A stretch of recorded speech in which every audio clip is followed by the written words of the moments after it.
40% is a lot of money with 2 children. Yeah, listen, my gut feeling, and Edward has always said this, is that he would never expect me to support him. You know, they all say that.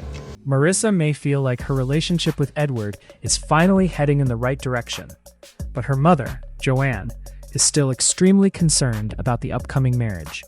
After all the ups and downs between Marissa and Edward, the couple has recently been making an effort to improve their relationship. Marissa explains that she and Edward made a list of things they both wanted to see from each other.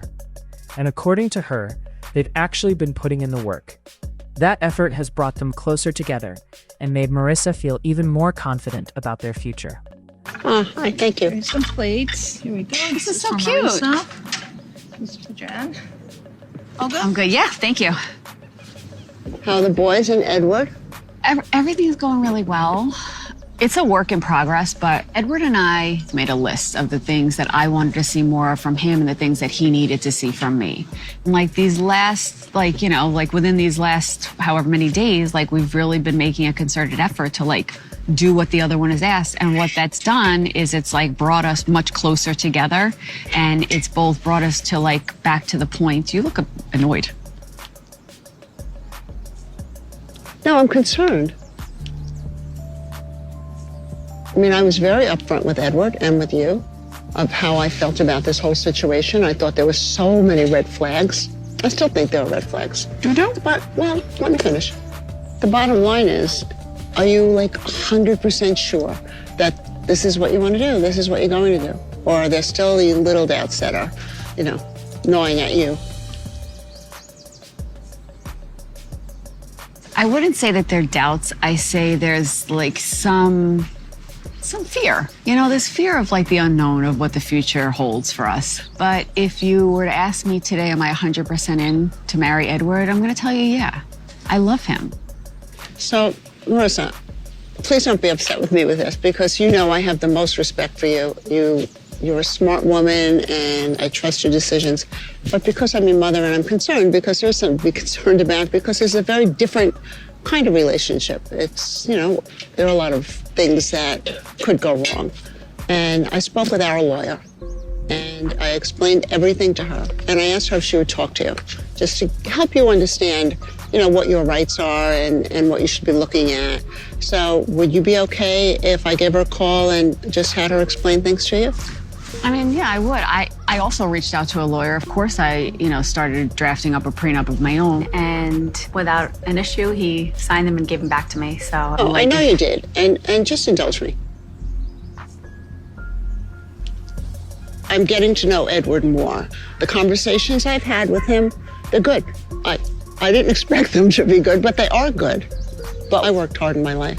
And we want to make sure that everything that we have, it goes to my children and my grandchildren. And if it were to go to divorce, I don't need that going to somebody who has no rights to it.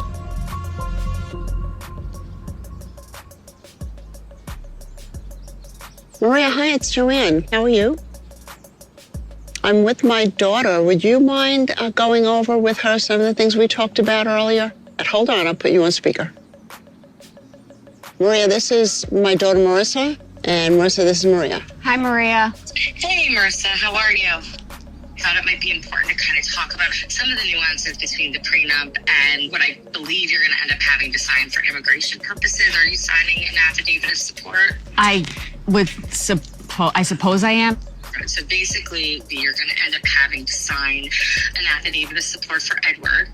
And what that means is you're telling the government, hey, I will support him for 40 quarters of work, which is about 10 years, or unless and until he becomes a U.S. citizen. So if something horrific happens and you get divorced after a year, we're then going to still be financially obligated, even though we have the prenup. Maria, what level of support would I have to give him? Is it for 10 years? For 10 years. Is it X% of my salary, or how does that work? It's going to depend on a couple of things. It's going to depend on if he has any income. If he doesn't have any income, you're probably paying him about 40% of your salary. So that is another thing to consider. Okay, yeah. Love is love. She keeps talking about I love him, I love him, I love him. And that's fabulous. You need to love. But my concern is I don't want my grandsons to be lacking anything. And the older they get, the more costly they get. 40% of her income for 10 years is a huge chunk out of what goes to my grandchildren. Am I concerned about that? Yes. You bet I am.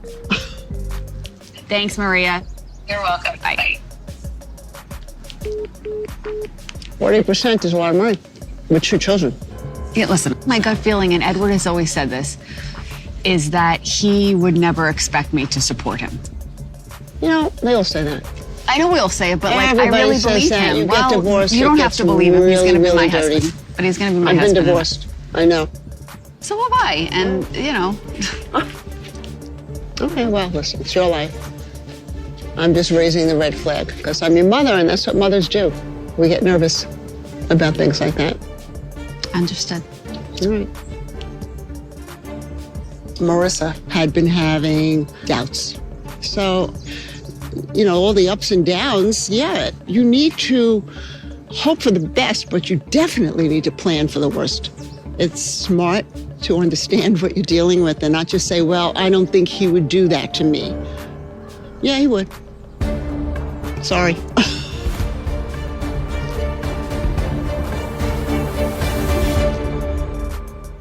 But when Joanne hears this, she doesn't exactly look convinced.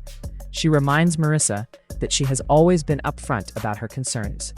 Joanne says she still sees plenty of red flags and wants to know whether Marissa is truly 100% certain that marriage is the right decision. Marissa admits that she does have some fear, but she insists that it's not necessarily doubt about Edward. Instead, she's afraid of the unknown and what the future could bring. Still, when asked whether she is ready to marry Edward, Marissa gives her mother a clear answer. She says yes, she loves him and believes she is ready to move forward.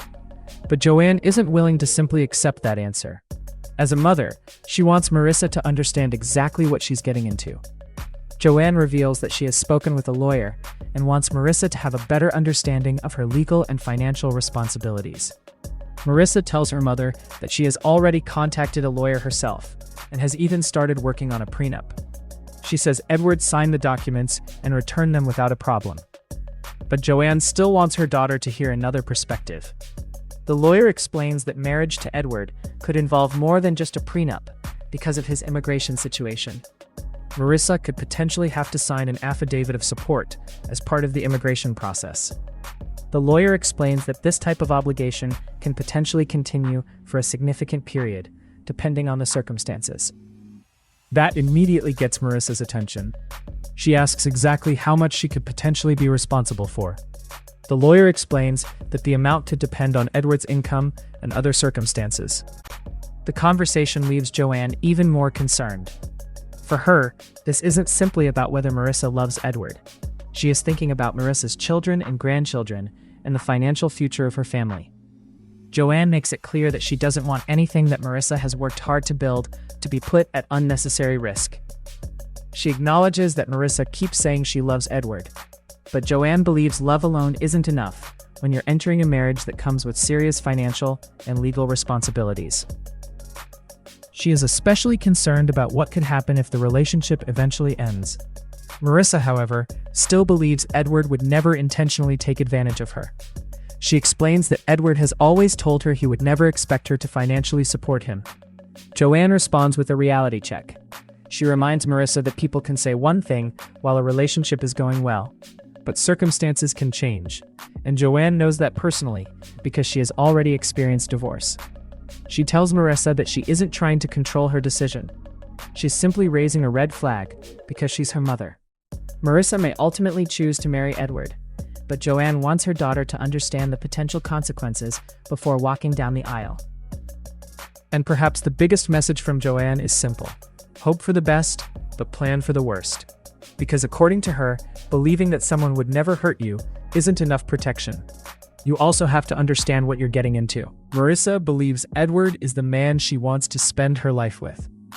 Her mother, meanwhile, wants to make sure that love doesn't cause her daughter to ignore the realities of marriage. And with the wedding approaching, Marissa now has even more to think about before saying, "I do."